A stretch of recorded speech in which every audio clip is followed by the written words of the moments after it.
Écoutez, bonjour à toutes et à toutes. Nous allons donc démarrer la conférence sur l'origine potentielle biologique de l'homosexualité. Alors, je vais vous présenter très rapidement, pour lui laisser la place, le maximum de temps pour s'exprimer, donc le professeur Jacques Balthazar. Alors, que retenir succinctement sur quelqu'un qui a énormément travaillé depuis très longtemps? Tout d'abord, dès 1971, eh bien, Jacques Balthazar, sa licence en zoologie terminée, s'intéresse immédiatement au sujet qui, en fait, allait vraiment banaliser, on peut dire, toute sa carrière de chercheur, c'est-à-dire l'endocrinologie du comportement.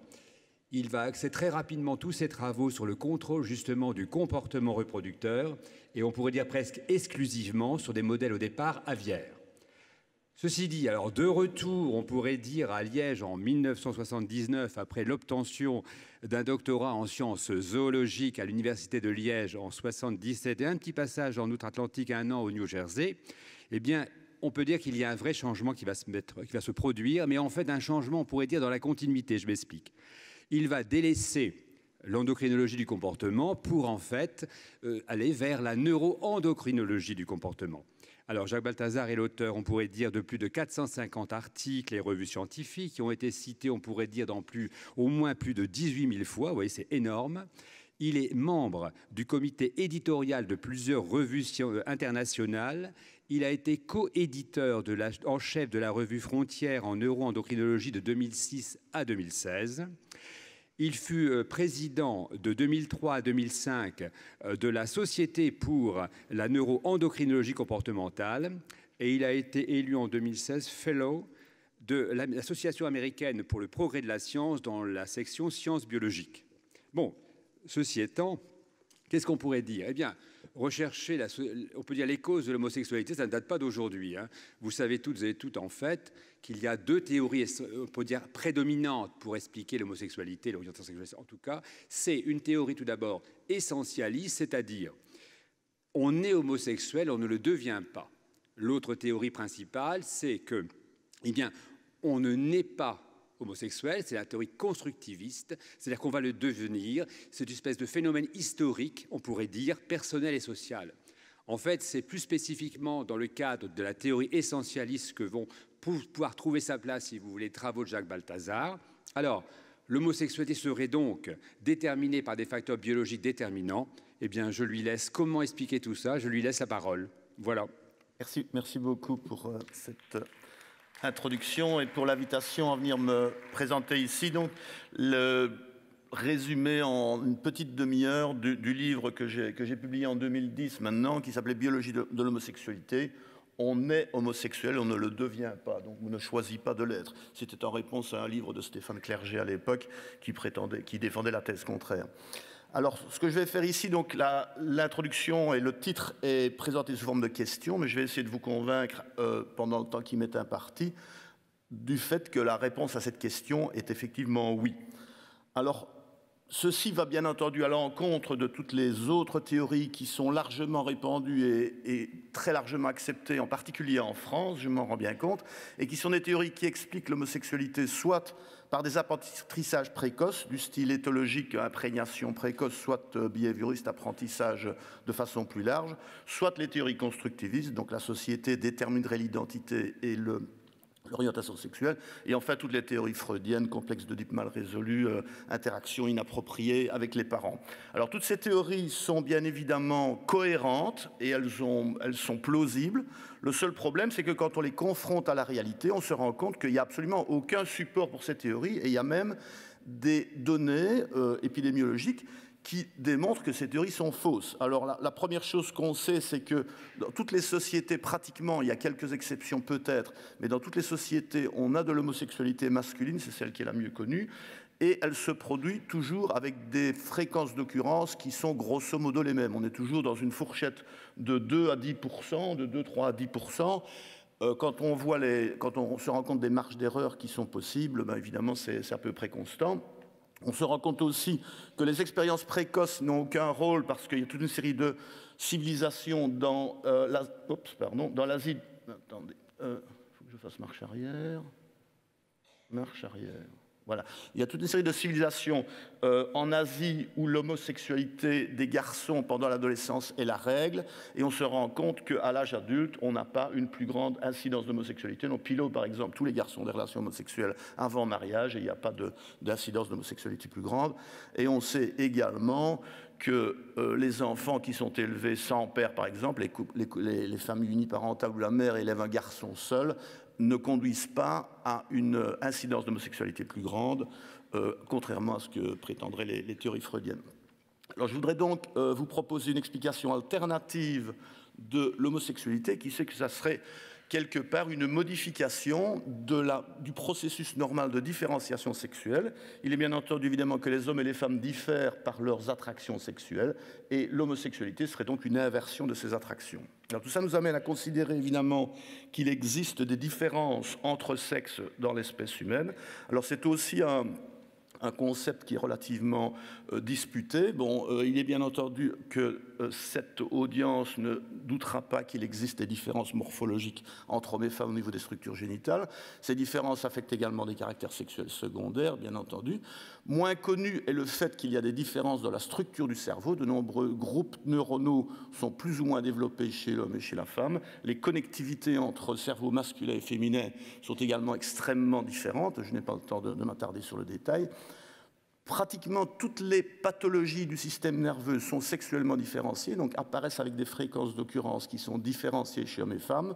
Deux exemples, l'autisme et le Parkinson sont de façon prédominante présents chez l'homme. Pour l'autisme, on va jusqu'à des rapports de 7-8 à 1. La dépression serait à l'opposé une maladie plus féminine. Il y a des différences dans les aptitudes cognitives, je n'entrerai pas là-dedans parce que ça nous prendrait toute la matinée. Bon, ça, c'est extrêmement débattu. Et il y a évidemment des différences dans le comportement reproducteur. L'orientation et l'identité sexuelle des hommes et des femmes sont en moyenne extrêmement différents. Alors, la question donc n'est pas pour moi de savoir s'il existe des différences sexuelles, mais la question est de savoir quelle est leur origine. Ces différences sont-elles la conséquence de différences biologiques entre les sexes, donc de différences génétiques ou des différences hormonales, ou sont-elles le résultat de l'interaction différenciée avec la société, parents, éducation, culture, etc. Et il est bien entendu que ces deux hypothèses ne sont pas exclusives et que les deux contribuent. La réponse, c'est les deux, évidemment, mais on y reviendra plus tard. Et j'essaie ici de défendre la partie biologique, qui est la partie la moins bien connue.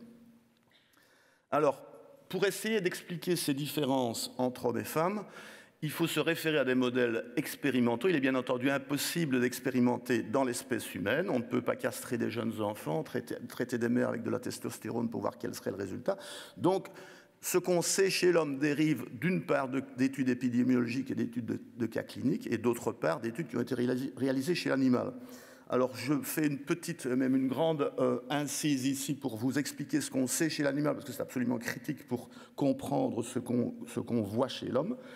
Un des modèles les mieux connus et les mieux établis de différences sexuelles chez l'animal, c'est le comportement sexuel du rat, qui a été étudié depuis maintenant 50 ans avec énormément de détails.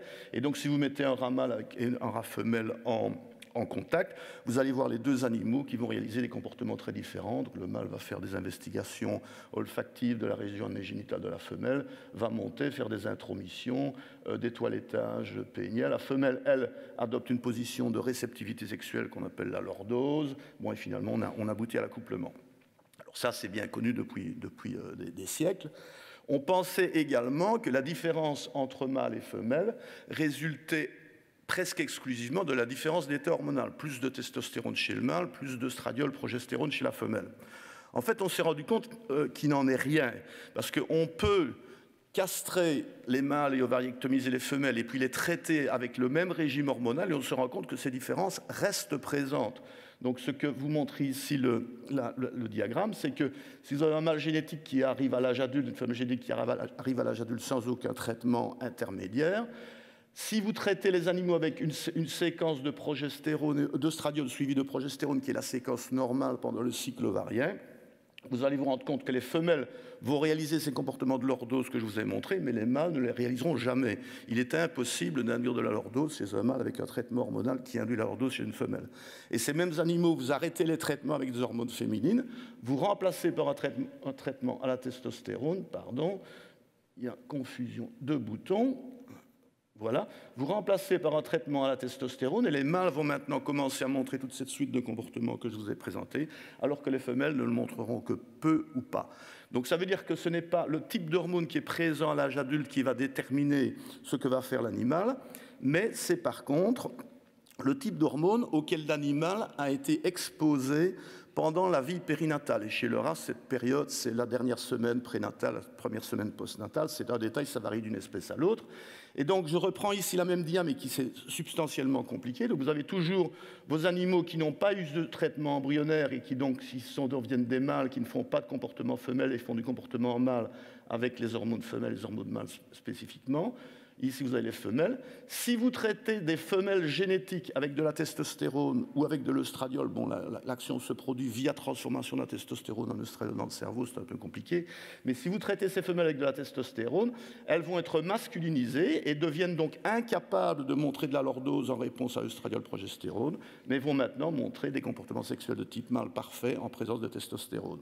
Et inversement, si vous empêchez l'action de la testostérone chez le mâle en le castrant, ce mâle est alors non masculinisé. Il est capable de montrer des comportements sexuels femelles en réponse à l'œstradiol-progestérone et il a quasiment perdu les comportements de type mâle. Ceci s'accompagne en même temps d'une acquisition de la possibilité de faire un pic dès l'âge préovulatoire chez les femelles et les mâles non masculinisés et une perte de ces capacités chez les mâles et chez les femelles masculinisées. On a donc un modèle de différenciation sexuelle du comportement qui est assez semblable, ou même totalement identique d'ailleurs, à ce qui avait été perçu par Alfred Joss dans les années 50 pour la différenciation morphologique, à savoir donc que le sexe génétique être XX ou XY, et si on a XY, on a un chromosome, un gène SRY qui va induire la formation d'un testicule. Si on n'a pas ce SRY, on aura un ovaire qui va se développer. Ce testicule va produire de la testostérone pendant la vie embryonnaire et c'est cette testostérone qui va déterminer le sexe phénotypique de l'adulte, donc le fait qu'il sera capable de présenter des comportements de type mâle ou de type femelle en réponse aux hormones adéquates. Alors, ça c'est au niveau du comportement. On sait maintenant qu'au niveau du cerveau, le même scénario se produit. On s'est rendu compte qu'il y avait, ça c'est des études qui ont commencé dans les années 60 et l'étude ici est une étude de Roger Gorski à UCLA à la fin des années 60. Il a pu montrer que dans l'aire préoptique du rat, donc on est ici au niveau du chiasma optique et du troisième ventricule, il y a une condensation neuronale qu'il a appelée le noyau sexuellement dimorphique de l'aire préoptique, donc SDNPO en anglais, qui est en fait 4 à 5 fois plus volumineuse chez le mâle que chez la femelle. Et si on traite des femelles pendant la période périnatale avec de la testostérone, elles vont développer un noyau qui aura exactement la même taille que chez le mâle. Vous avez donc ici la quantification de ce type d'expérience. Donc les mâles contrôles sont mis ici à 100%. Les femelles ont un noyau qui est 5 fois plus petit. Si vous traitez avec de la testostérone, vous arrivez à un noyau de type mâle. Si vous traitez avec de l'œstradiol ou du diéthylstilbestrol, vous obtenez grosso modo la même réponse. Bon, il y a des raisons pour lesquelles l'œstradiol n'agit pas, parce qu'il y a de l'alpha-fétoprotéine qui le bloque chez l'embryon, mais tout ça c'est un détail. Et si vous castrez le mâle, ben, vous perdez la moitié de ce noyau. Pourquoi la moitié? Parce que la période sensible, c'est moitié prénatale, moitié postnatale, et donc la moitié du travail est déjà fait au moment de la naissance. Si vous remettez la testostérone, vous récupérez le noyau. Tout ça se faisant pendant la période périnatale, parce qu'au moment où la taille de ce noyau est déterminée à peu près une semaine de vie postnatale, il devient complètement impossible de changer la taille du noyau. Tous les traitements adultes avec des hormones ne changent plus la taille du noyau. Alors, ça c'est une première chose qui est importante. La deuxième chose très importante, c'est que l'orientation sexuelle, ou en tout cas l'équivalent de l'orientation sexuelle chez ces animaux, est également modifiée en parallèle par ces traitements hormonaux. Alors vous allez me dire, qu'est-ce que c'est l'orientation sexuelle d'un rat? Ben, en fait, c'est la préférence qui va montrer à essayer d'aller monter une femelle ou à se laisser monter par un autre mâle. Et donc on fait des tests dans des chambres à 3 compartiments, où on va mettre l'animal testé au départ dans la chambre du milieu. Il y a un passage qui permet d'aller dans les chambres latérales, et dans les chambres latérales, il y a un animal de chaque sexe qui est attaché, ne peut donc pas changer et venir à la rencontre du mâle test, et on va voir ce qui va se passer quand le mâle test va être présenté à ces situations, et il va donc aller d'un côté ou de l'autre. Alors, la manipulation qui a été réalisée ici, c'est la première qui a été réalisée historiquement, mais il y en a des tas d'autres qui l'ont confirmé. Ce qu'on a fait, c'est en fait bloquer pendant les 2 semaines qui entourent la naissance la transformation de testostérone en œstradiol par un inhibiteur d'aromatase. Et quand on fait ça, on inverse les préférences sexuelles de l'animal. Donc on a ici le temps que les mâles contrôle vont passer du côté de la femelle en œstrus ou du mâle actif, et les mâles, comme on pourrait s'y attendre, passent plus de temps chez les femelles que chez les mâles, et ils les montent. De l'autre côté, les femelles passent plus de temps avec les mâles et se laissent monter, c'est bien entendu. Et les animaux qui ont été traités à l'ATD, donc avec l'inhibiteur d'aromatase pendant la période périnatale, vont, eux, avoir une préférence de partenaire sexuel qui va plutôt être type de femelle. Donc on a inversé leur préférence sexuelle. Tout ça conduit, très schématiquement, je n'ai pas le temps de m'étendre, mais il y a des dizaines d'expériences qui confirment ceci. Tout ça conduit donc à un modèle théorique de contrôle de l'orientation sexuelle qui voudrait que les concentrations de testostérone ou l'action de la testostérone plus précisément pendant la période critique de développement déterminerait l'attraction pour un sexe ou pour l'autre. Il faudrait dépasser un seuil donné pour arriver dans un type d'attraction qui est masculine, c'est-à-dire une attraction pour les femmes ici chez l'homme, et inversement, si on était en dessous de ce seuil, on aurait une attraction de type féminine, c'est-à-dire une attraction pour les hommes.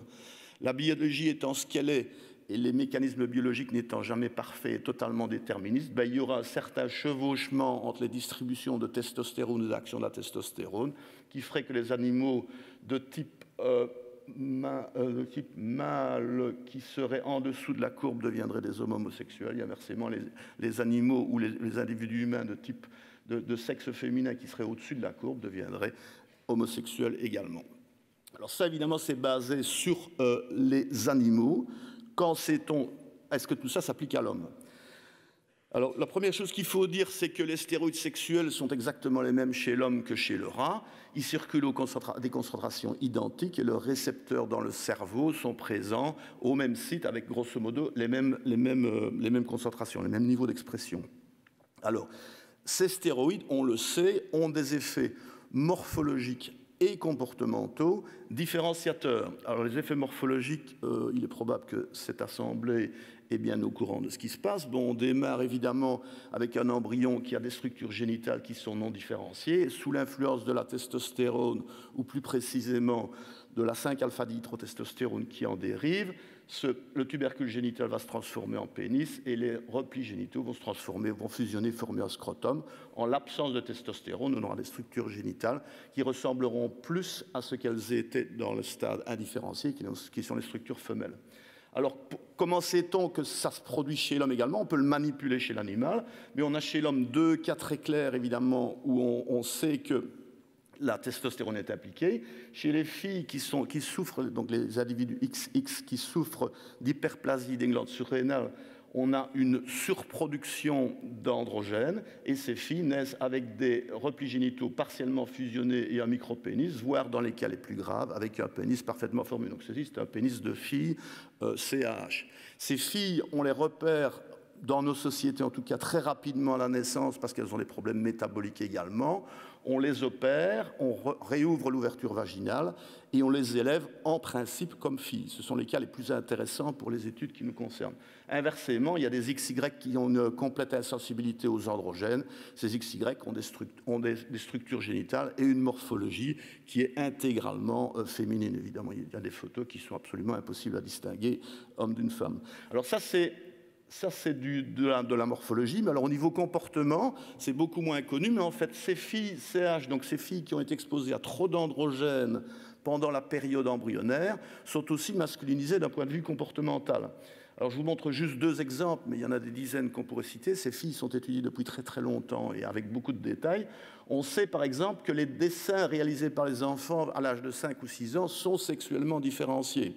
Alors je ne vous dis pas qu'il n'y a pas d'influence sociale évidemment là-dedans, mais les garçons dessinent des trains, des camions, des voitures et utilisent des couleurs froides en général, du bleu et du vert.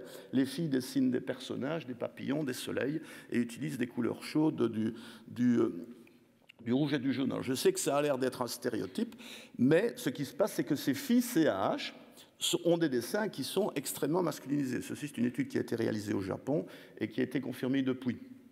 Autre aspect de la masculinisation, Les types de jeux, bon, vous allez me dire, les jeux que font les garçons et les filles sont différenciés, c'est bien connu, et vous allez me dire, c'est entièrement social. Il y a sans l'ombre d'un doute une partie sociale, mais ce qui est tout de même très intéressant, c'est que quand on fait l'expérience avec des singes, on obtient exactement la même réponse. Et ça a été fait 2 fois avec deux espèces de singes différents. Si on donne des jouets donc, dans une aire qui sont des jouets de garçons et de filles, les mâles vont préférentiellement prendre les jouets de garçons, ici la voiture de police, et les femelles vont prendre les pluches. Elle est ici en train d'explorer la région anogénitale de sa pluche pour voir s'il n'y a pas des poux et si elle peut s'en occuper. Alors, est-ce que tout ça a une influence chez l'homme? De nouveau, on regarde ces filles CH, et si vous mettez donc des enfants dans une salle de jeu, vous leur donnez 30 jeux parmi lesquels ils peuvent choisir, vous allez vous rendre compte que les garçons contrôle, si vous prenez les jeux de garçons d'abord, les garçons contrôle vont prendre les jeux de garçons très fréquemment, alors que les filles contrôle les prendront beaucoup moins fréquemment. Mais les filles CH, donc les filles exposées à trop d'androgènes pendant la vie embryonnaire, ont une masculinisation de la préférence pour les jeux. Et on a le résultat inverse avec les jeux de filles. Donc, les filles contrôle utilisent plus les jeux de filles que les garçons contrôle, c'est bien évident. Et vous voyez que les filles CH ont perdu cette préférence. Bon. Fin de l'incise, je reviens à l'orientation sexuelle maintenant. Désolé, il y avait un grand détour, mais c'était absolument nécessaire pour vous donner les bases de ce qu'on sait. Alors, l'orientation sexuelle est modifiée dans toute une série de cas cliniques où on sait que le milieu embryonnaire hormonal a été modifié. Alors, je reviens donc au filles CH. Ceci, c'est le résultat d'une méta-analyse qui reprend environ 10 études qui avaient été réalisées, où on a des fréquences, des incidences d'homosexualité, ou plus précisément d'ailleurs de non strictement hétérosexualité, parce que c'était tous les cas qui étaient Kinsey plus que 2, je pense. D'après Kinsey, il y avait grosso modo 10% d'homosexualité féminine dans la population contrôle, on monte à 37% ici, dans les filles CH. Plus 25% qui refusent de répondre et qui, selon toute vraisemblance, n'ont donc pas résolu le problème. Alors c'est la bouteille à moitié vide, à moitié pleine, puisqu'il reste tout de même 40% de ces filles qui restent strictement hétérosexuelles. On peut discuter, il y a différentes interprétations, on pourrait y revenir si on a le temps dans la discussion. Ce qui est plus interpellant encore, c'est que la sévérité de l'exposition aux androgènes est corrélée avec le degré de transformation de l'orientation. Donc il y a plusieurs formes d'hyperplasie des surrénales, depuis la forme non classique jusqu'à la forme où il y a perte de sel. On se rend compte que les Kinsey plus que 1 augmente proportionnellement avec l'exposition aux androgènes. Et de même, ceci, ce sont les scores Kinsey entre 0 et 6. Vous voyez que dans la forme de salt wasting, on a toute une série d'individus qui sont en Kinsey numéro 6, donc strictement homosexuels. On a un peu de données suggérant le même genre de choses chez l'homme. Et ici, on se réfère à une maladie qui est beaucoup plus rare, qu'on appelle l'extrophie cloacale. Donc c'est une malformation génétique dans laquelle les enfants naissent essentiellement sans bassin et sans structure génitale. Et comme c'est plus facile d'un point de vue chirurgical, on réassigne tous ces enfants à un sexe féminin. Donc, 5 minutes, on leur recrée des structures génitales féminines. Et on se rend compte, et on les élève comme filles, on se rend compte qu'à l'âge adulte, la moitié d'entre eux ont réinversé leur identité, leur orientation sexuelle et sont masculins. Donc ça, c'est un type d'argument. Il y a d'autres maladies, je n'ai pas le temps d'entrer dans le détail. Il y a un autre type d'argument alors qui est utilisé, qui est d'essayer de savoir quelles ont été les conditions hormonales dans lesquelles se sont développés les homosexuels par comparaison aux hétérosexuels. Alors on a toute une série de marqueurs des hommes et des femmes donc, qui sont sexuellement différenciés et dont on sait par les études animales qu'elles sont différenciées sous l'influence de la testostérone prénatale. Alors et donc si on voit qu'il y a entre homosexuels et hétérosexuels une différence, on pourrait se dire il y a dû avoir une différence d'exposition hormonale. Alors 3 exemples rapidement, puisque le temps nous est compté. Le premier qui interpelle le plus le grand public, évidemment, c'est le rapport de la longueur des doigts de la main, donc les rapports relatifs du doigt 2 et du doigt 4. Ce rapport est plus petit chez l'homme que chez la femme. Les hommes ont en moyenne le doigt 2 plus court que le doigt 4. Bon, regardez tous votre main, ça se fait surtout à la main droite. 10 secondes de pause. Donc, il faut se rendre compte tout de même que la différence entre les deux, même si elle est statistiquement extrêmement significative, elle est mineure tout de même. Mais on a pu montrer que les femmes homosexuelles, et en particulier les femmes de type butch, donc les femmes qui sont très masculinisées, ont une masculinisation de ce rapport 2D, 4D. C'est une différence qui se reproduit régulièrement, qu'on a retrouvée chez les femmes CH également. Ça ne marche pas chez tout le monde, ça marche statistiquement. On ne sait pas déduire l'orientation de quelqu'un à partir de son rapport de D4D. Pas d'affolement. À ce jeu-là, ma femme est beaucoup plus masculine que moi, donc il n'y a pas de danger, ne vous tracassez pas. Le seul moyen de connaître l'orientation de quelqu'un, c'est de lui demander, c'est pas de regarder sa main. Mais... Alors, autre variable, j'en présente 2, mais il y en a 15 en fait qui ont été étudiées comme ça, c'est les émissions auto-acoustiques. Donc l'oreille interne entend les sons en déplaçant les membranes tympaniques et en faisant en faisant bouger des cils. Tout ça induit des petits clics qui sont en fait beaucoup plus fréquents et d'amplitude plus grande chez les femmes que chez les hommes. Et on s'est rendu compte en fait, il y a un chercheur à l'université de Texas Austin, Dennis McFadden, a montré que ces émissions auto-acoustiques sont inhibées, sont beaucoup plus faibles chez les femmes qui sont homosexuels, ce qui suggère à nouveau qu'elles ont été exposées à un excès d'androgène. Alors juste un exemple chez les hommes pour montrer le contraire. Je reviens à la structure du cerveau. C'est une étude qui avait fait énormément de bruit en 1991 ou 91 pour vous.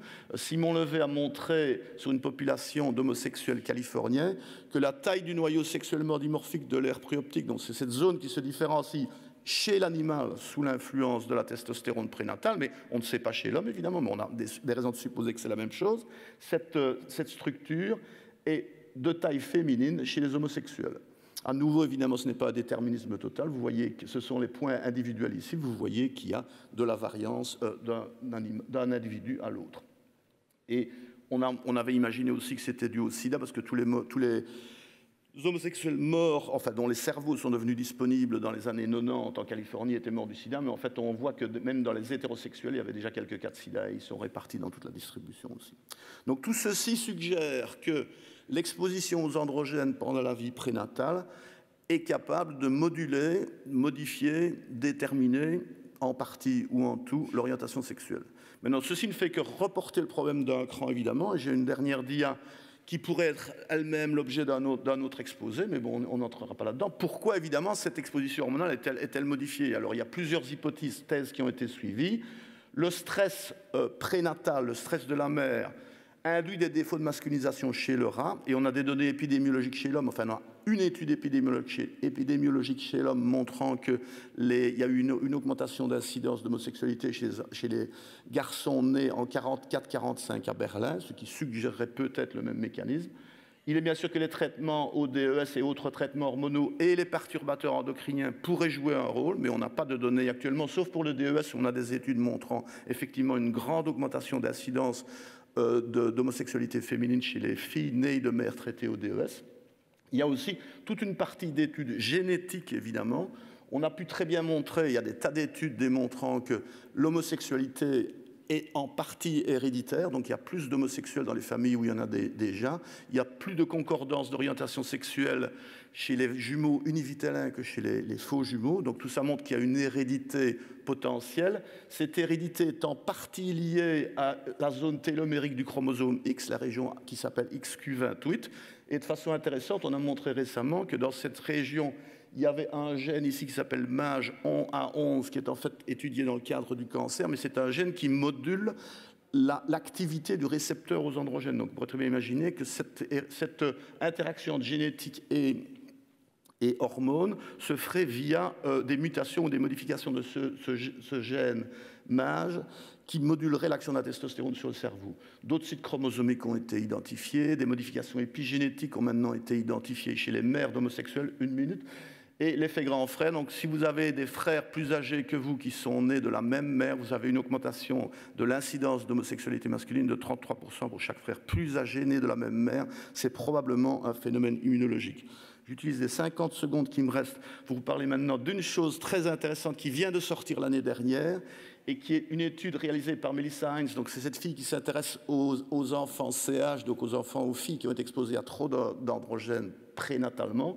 Elle a en fait présenté à des enfants, donc des garçons et des filles contrôlés CH, des clips vidéo dans lesquels des adultes disaient aux enfants soit cet objet pour garçons, cet objet pour filles, donc un ballon vert c'est pour les garçons, un ballon argenté c'est pour les filles, soit montraient que les adultes d'un sexe ou d'un autre utilisaient ces objets. Ça a été fait avec 2 jeux d'objets, des ballons et des xylophones de couleurs différentes. Et après, on a demandé aux enfants, on a proposé aux enfants soit les jouer en leur demandant de choisir, soit on leur a demandé ce qu'ils préféraient. Et vous voyez que dans tous les cas, il y a eu, donc ce sont toutes les colonnes grisées, les femelles, donc les filles contrôlent, les mâles CH et les mâles contrôlent, dans 85% des cas à peu près, utilisaient le jouet qu'on leur a présenté comme étant dû à leur sexe. Mais les filles CH n'étaient pas différentes de 50%, donc elles n'avaient pas été influencées. Et si on demandait après, qu'est-ce qu'il y avait dans les vidéos? Qu'est-ce que vous avez vu? Ce n'est pas un défaut de mémoire, parce que les filles CH se souvenaient très bien qu'elles avaient vu ça. Mais elles n'avaient pas été influencées dans leur choix. Ce qui nous montre potentiellement un mécanisme d'interaction entre les androgènes prénataux qui déterminerait le degré avec lequel les enfants vont se sociabiliser et se conformer au modèle de genre qu'on leur propose. Donc, dernière dia, conclusion. Donc, il y a des facteurs génétiques, des facteurs stéroïdiens qui, probablement, à mon sens, modulent ou déterminent de façon extrêmement importante l'orientation sexuelle pendant la vie embryonnaire. Il est bien entendu que ceci ne se révélera que beaucoup plus tard dans la vie. Il y aura acceptation et éventuellement révélation publique, ce qui se fera de toute évidence sous influence corticale. C'est quelque chose, c'est une décision consciente, mais la détermination de la préférence se fait probablement de façon beaucoup plus précoce. Est-ce que les autres mécanismes qui ont été proposés entrent en jeu? On n'en sait trop rien. Pour le moment, il n'y a pas d'évidence. Si vous voulez en savoir plus, bon, il y a le bouquin qui a été publié et il y a aussi un film qui a été réalisé dans lequel Philippe Brenner avait participé de façon assez large aussi. Le film est régulièrement piraté sur Internet et en fait, il est encore en vente par la société Mona Lisa qui l'a réalisé, mais je l'ai retrouvé cette semaine sur Internet et bon, on n'a pas tout le lien, c'est un peu dommage, mais si vous tapez homo ou hétéro est-ce un choix, vous trouvez le film, c'est un film d'1h15 qui est vraiment très très bien fait et qui expose tout ceci avec pas mal de détails en plus. Philippe Brenner avait à l'occasion d'ailleurs écrit un petit bouquin qui résume également ses vues et les connaissances dans ce sujet. Merci beaucoup.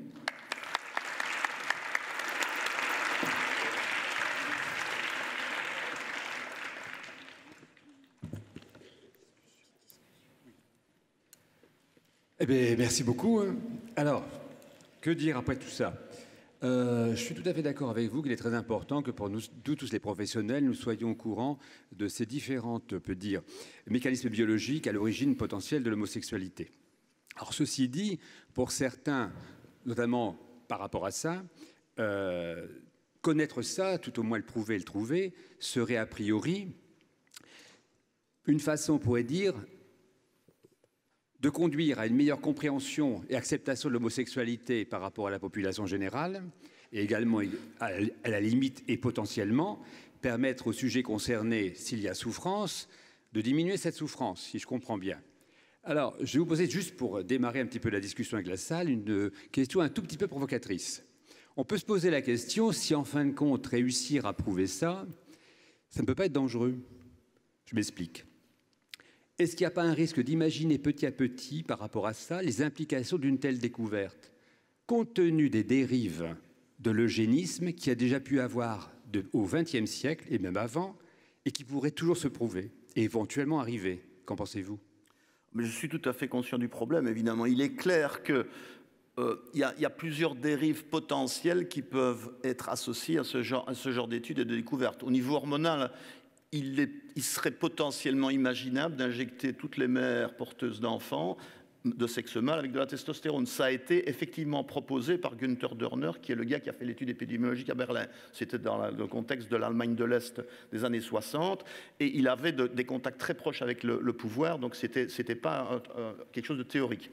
Pour ce qui est de la partie génétique, on pourrait bien évidemment imaginer une sélection d'embryons sur base de gènes concernés.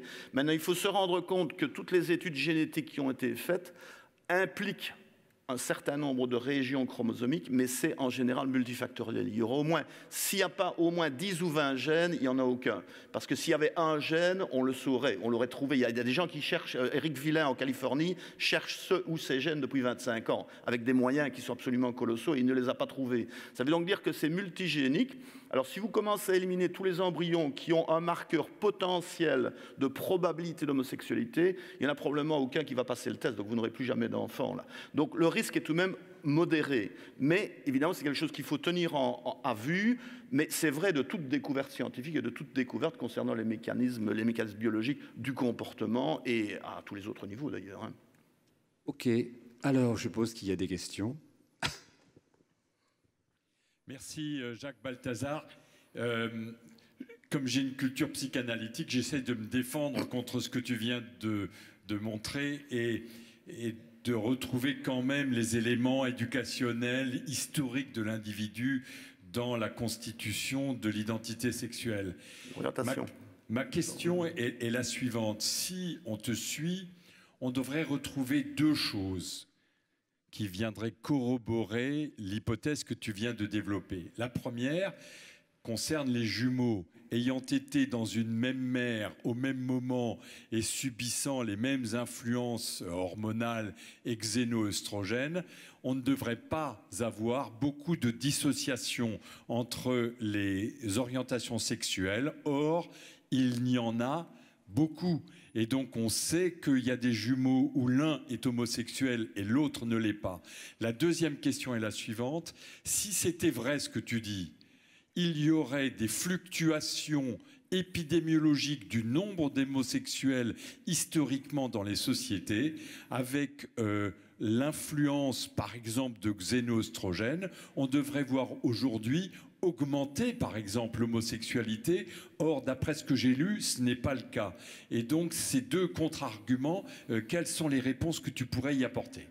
Alors, tout ça est extrêmement compliqué, évidemment. Je vous ai montré uniquement la partie biologique et la partie qui va dans le sens de ce que j'essaye de défendre comme idée ici, et tout est en fait beaucoup plus compliqué que ça.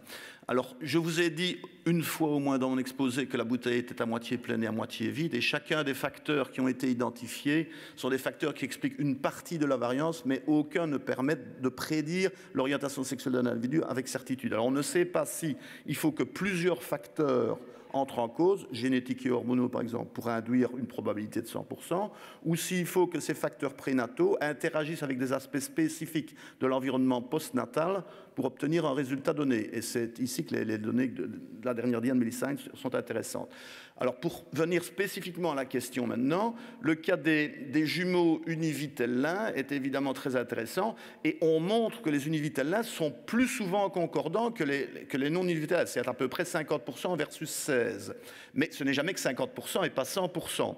Alors on sait maintenant que ces jumeaux ont des marques épigénétiques, donc des méthylations de l'ADN et des acétylations des histones associées, qui sont substantiellement différentes. Donc bien qu'ils soient jumeaux, bien qu'ils aient un matériel génétique identique à 99,9%, parce qu'ils ne sont pas à 100% identiques, ils sont différents au niveau des marques épigénétiques et donc de l'expression des gènes. Pourquoi ? Parce qu'ils ont été, malgré tout, bien qu'étant dans le même utérus, exposés à des influences différentes. Légèrement différentes, mais suffisamment pour induire des différences. Donc voilà. Alors, l'évolution historique, c'est très difficile d'avoir des statistiques comparables à différents moments. Bon, Kinsey rapporte 10% d'homosexualité masculine en 1948. Le NIH en 2003 est à 3%. Mais est-ce que c'est une différence de méthode d'investigation ou une différence réelle? C'est difficile à savoir. Est-ce que les xénoœstrogènes vont avoir un effet? Je pense que notre exposition aux perturbateurs endocriniens en général s'est augmentée de façon absolument dramatique au cours des 20 dernières années. Ça veut dire qu'on n'a pas encore le recul. Je suis personnellement inquiet et je pense qu'on va voir une augmentation de ce type de problème.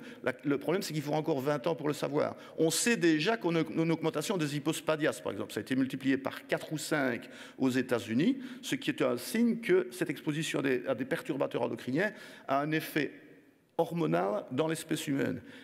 L'orientation sexuelle, elle est affirmée au mieux à 20 ans et parfois à 40. Donc, on n'a pas les données. Voilà ce que je peux dire. Encore deux questions. Oui, moi. Elle est partie.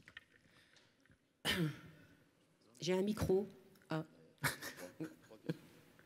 Je voulais vous demander quel était le rôle des mosaïques. Ah, les mosaïques génétiques? Oui. Il est essentiellement inconnu. Bon, il est clair qu'on s'est rendu compte depuis pas très très longtemps que la plupart des individus sont en fait des mosaïques de cellules XX et XY. C'est tout à fait clair. Maintenant, ces études sont récentes. On n'a pas, à ma connaissance, je crois qu'il n'y a jamais aucune étude qui ait étudié qui analysait le mosaïcisme chez des homos versus hétérosexuels et voir s'il y avait une différence. C'est une explication dans la voie génétique qui pourrait être suivie. Il y a beaucoup de voies qui pourraient être suivies, mais c'est très difficile d'avoir des sous pour faire ce genre de recherche. Parce que celle-ci est quand même assez séduisante et semble assez cohérente chez les transsexuels.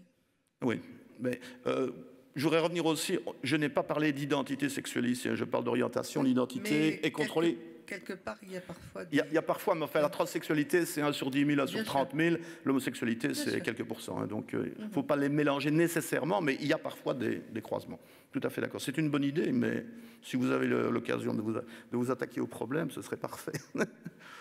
Alors Jacques, je voulais te remercier parce qu'on n'entend jamais parler, en France en tout cas, de ces aspects. Avec toi, puisqu'on a fait un documentaire ensemble, ça m'a amené à y réfléchir. Je pondérais beaucoup de choses, hein, parce que je suis quand même psychothérapeute et je vois ça toute la journée. Mais je voudrais faire entre le modérateur entre Jacques et Israël, parce que très souvent, on va avoir cette espèce d'opposition. D'abord, tu as dit votre théorie ou ta théorie. Mais non, c'est qu'il y a énormément de travaux dans le monde anglo-saxon et qu'en France, on n'en a jamais entendu parler.